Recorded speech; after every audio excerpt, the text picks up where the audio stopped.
Bienvenue à tous dans l'édition de ce soir du mardi 24 août 2021 à la télévision Isanganiro. Voici d'abord les points essentiels. Je suis venue pleurer devant vous au nom de 12 millions de personnes, a dit ce mardi le président de la République, Évariste Ndayishimiye.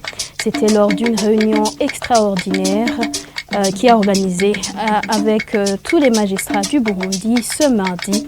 Vous aurez les détails de cette réunion. Avant la rentrée scolaire prochaine, tous les élèves internes devront se faire dépister la Covid-19. Cette décision a été prise par le comité de lutte contre la Covid-19. Et parlons toujours du coronavirus, on va faire un tour à l'un des centres de dépistage où il s'observe des gens qui se bousculent plutôt pour avoir des numéros afin de se faire dépister la Covid-19.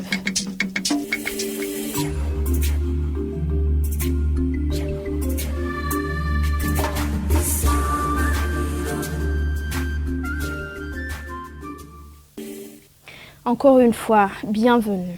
Plus de 1000 plaintes pour des dossiers traités de façon injuste sont déposées chaque jour à la présidence de la République.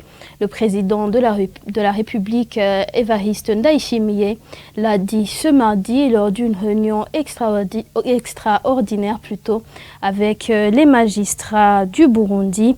Toutefois, les participants dénoncent l'ingérence de certaines autorités publiques dans les affaires qui concernent exclusivement la justice. Les détails dans ce reportage de Lydie Gahimbare. Lors de cette réunion tenue à l'endroit de tous les magistrats du Burundi, le président Évariste Ndayishimiye déplore que les magistrats n'accomplissent pas leur mission convenablement. Il part de plus de 1000 plaintes fondées reçues par jour. J'ai tenu cette réunion car, comme l'on dit, la douleur de l'homme ne s'affiche pas. Sinon, j'aurais choisi de me rendre au marché pour pleurer à la vue de tout le monde et rentrer par après. Que direz-vous, le peuple qui m'a élu président et que je constate à travers cette commune, 50 personnes minimum qui pleurent pour la justice. Que ferais-tu comme président conscient de ses responsabilités dans une telle situation dans laquelle le grand comme le petit pleure? Dans ce pays où tout le monde, à partir du président, en passant par les citoyens lambda jusqu'à l'étranger ayant besoin des services du pays, pleure pour cause de la justice. C'est dans quel pays? Comment s'appelle ce pays? Jérôme Bonima, juge du tribunal de grande instance de Rumongue, explique ce phénomène par l'ingérence de certaines autorités dans les instances judiciaires, ce qui leur empêche à exécuter le jugement comme il faut selon lui. Nous sommes prêts à faire une introspection, mais Excellence, Monsieur le Président, comme vous l'avez évoqué, les problèmes de la justice ne sont pas liés au manque de connaissances des magistrats. Vous avez raison, la corruption existe, mais il y a aussi une main invisible qui freine l'indépendance de la magistrature. Aujourd'hui, quand l'injusticiable estime qu'à tout prix il doit perdre son procès, il s'en remet soit au président de son parti, au niveau de la commune ou de la province, ou encore à un général quelconque de l'armée ou à un commissaire de la police. Akishimikiza un général quelconque de l'armée ou de la police. Pour trouver solution à ces problèmes, le président de la République a promis la mise en place d'une commission chargée d'évaluer les jugements exécutés d'ici peu de jours. Parlons santé à présent sur l'un des centres de dépistage appelé Bon Accueil. Nous sommes en zone Giza de la commune Mukaza. Il se remarque une grande foule de personnes venues se faire dépister la Covid-19. Le constat est que ces personnes doivent se bousculer pour obtenir des numéros. Yvette Nijimberi. Il est 9h30. La salle d'attente du centre Bon Accueil est pleine de gens. Les uns sont assis, les autres debout, attendant d'avoir les numéros pour confirmer leur identité et se faire dépister du Covid-19 dans ce centre. Les hommes, les femmes et même les enfants viennent se faire dépister. Ceux ayant reçu leur numéro se bousculent sur les lignes d'attente devant le bâtiment. Le constat est que la distanciation entre ces derniers n'est pas respectée. Interrogés, certains d'entre eux affirment qu'ils sont là depuis 4 heures du matin et que le processus de dépistage semble être lent. Les policiers d'appui à la protection des institutions et le personnel essaient de ramener l'ordre dans cet endroit. Après le dépistage, ceux qui sont venus faire le contrôle sont orientés vers un autre endroit d'attente. En dehors du centre de dépistage Bwiza, dit au Bon Accueil, la commune Muha et Nahangwa hébergent des autres centres de dépistage. Parlant de la presse, le dossier des médias sous sanction avance positivement. C'est une déclaration faite par le vice-président du Conseil national de la communication ce mardi lors de l'ouverture de l'Assemblée des membres de ce conseil qui va durer 2 jours. Au total, 10 dossiers de 10 médias qui ont demandé la permission d'ouvrir seront analysés. Suivez plutôt Laurent Kaganda, il est vice-président du Conseil national de la communication. Les membres du Conseil national de la communication se réunissent aujourd'hui et demain après lecture du procès-verbal de l'Assemblée plénière extraordinaire qui a été tenue en date du 21 avril 2021. Nous allons le lire et faire des échanges afin de le valider. Il sera ensuite fait une présentation synthétique et ramasser des activités réalisées par le Conseil national de la communication au cours de l'exercice écoulé, c'est-à-dire l'exercice 2020-2021. On analysera aussi les fautes professionnelles qui ont été enregistrées au cours de l'exercice écoulé.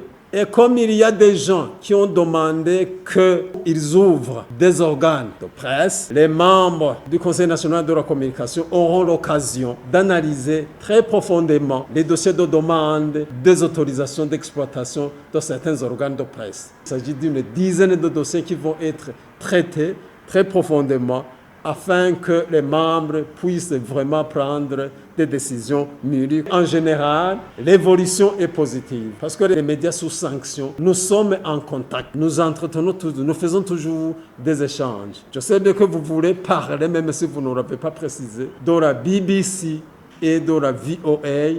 Il faut aussi ajouter la radio Numbero FM de Ngozi. Nous sommes toujours en contact avec les responsables et nous pensons que d'ici peu de jours, une solution sera trouvée dans l'intérêt de ces radios et dans l'intérêt aussi de tous les Burundais.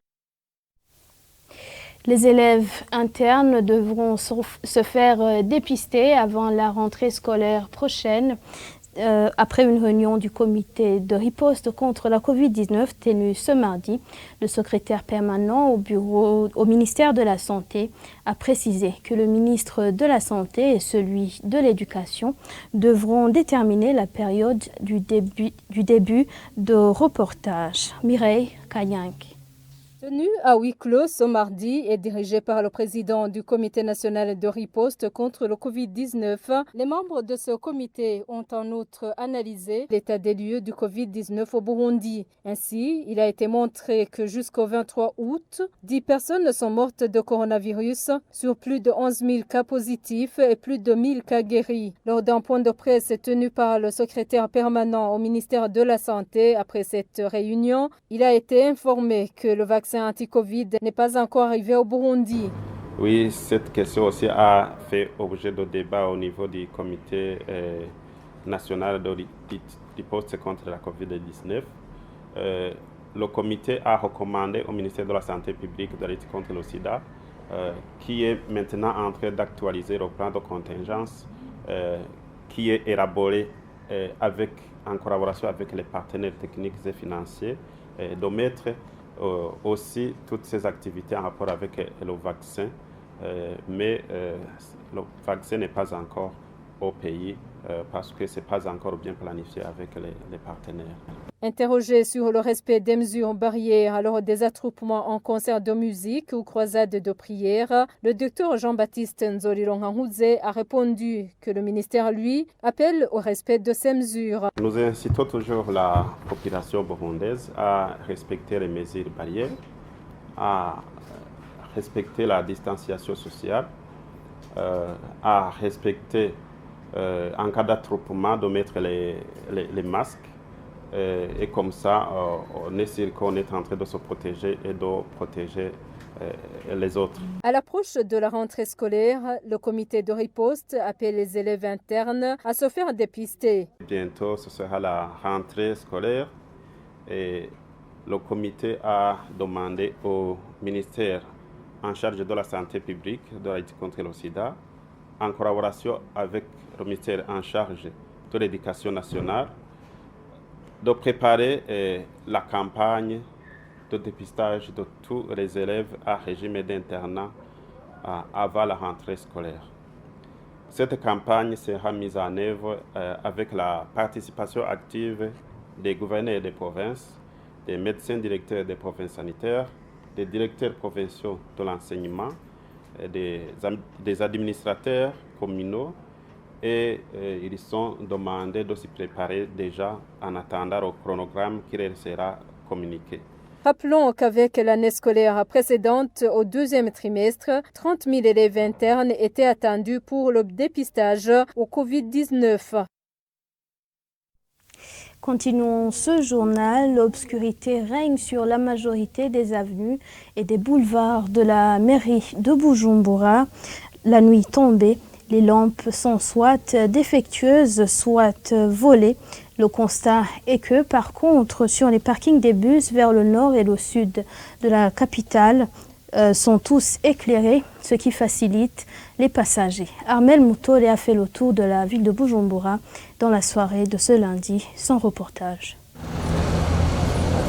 L'éclairage de la voirie en mairie de Bujumbura est quasi inexistant. Les poteaux d'éclairage ont à certains endroits été détériorés, à d'autres endroits, les lampes ont été dérobées. Là où nous avons fait le tour ce lundi soir, l'obscurité règne sur la majorité des avenues et boulevards de la ville de Bujumbura. Sur le boulevard Melchior Ndadaye, au niveau de l'ancien palais du 1er novembre, jusqu'au niveau de la Braroudi, l'éclairage y est inexistant. L'avenue de l'Oyua quittant le niveau de la Cogerco, la compagnie de gérance du coton, jusqu'au marché de Kotebu est elle aussi dans l'obscurité. Le noir est aussi observé sur le boulevard Mwambutsa, passant devant le palais des congrès de Kigobe.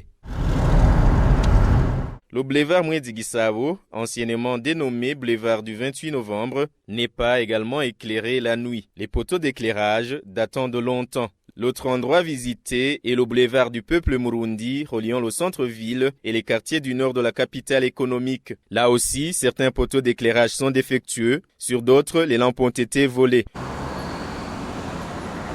Le boulevard de l'Uprona, joignant l'université du Burundi et l'ancien hôtel Novotel, est par contre éclairé en partie. La seule partie non éclairée se trouve entre l'embouchure avec l'avenue Muyinga et l'embouchure avec l'avenue de l'Amitié, sur laquelle se trouvent les enceintes de la radio-télévision Isanganiro. Le bon exemple, c'est celui de l'avenue de l'UNESCO, longeant la clôture de l'université du Burundi à Nyakabiga 3, et celui de l'avenue de la République, séparant Nyakabiga 3 et Nyakabiga 2 en commune Mukaza, où les natifs se sont mis ensemble et ont éclairé totalement les deux avenues. Un exemple à suivre pour les autres zones de la mairie de Bujumbura. L'autre constat est que le parking de bus de transport vers le nord et celui des bus vers le sud sont présentement éclairés, ce qui facilite les passagers pendant les files d'attente. L'éclairage public fait partie des objectifs prioritaires de l'actuelle administration de la mairie de Bujumbura. Merci Armel Moutore pour ce reportage. Nous voici à la fin de cette édition. Merci à vous de nous avoir choisis. Bonne suite des programmes à la RTI.